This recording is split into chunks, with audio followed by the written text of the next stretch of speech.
بسم اللہ الرحمن الرحیم۔ السلام علیکم۔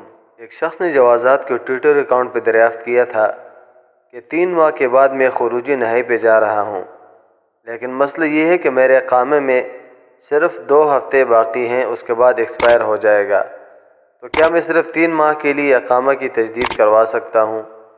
اس سوال کا جواب دیتے ہوئے جوازات کا کہنا تھا کہ گھریلو ملازم کے لیے اقامے کی تجدید کے لیے 3 ماہ کی سہولت فراہم نہیں کی گئی۔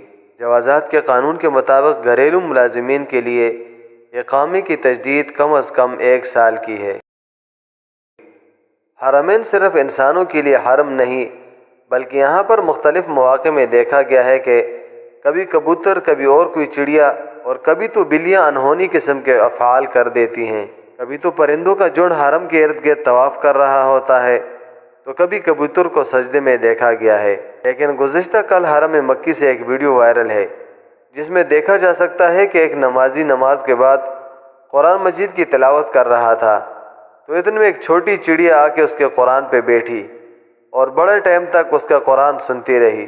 قرآن کا تلاوت کرنے والے شخص کا چونکہ منہ خانہ کعبہ کی طرف تھا، تو اس لیے اس چڑیا کے پیچھے عقب میں خانہ کعبہ نظر آتا ہے اور اتنے میں اذان ہونا شروع ہو جاتی ہے۔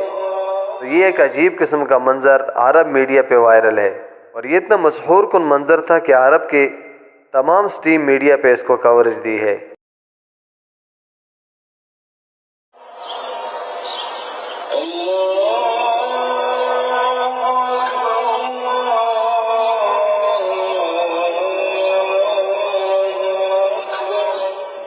موسمیات کے حوالے سے خبر ہے کہ مملکت کے موسمیات کے قومی مرکز نے اتوار سے جمعرات تک مملکت کے بیشتر علاقوں میں بارش کی پیشن گوئی کی ہے۔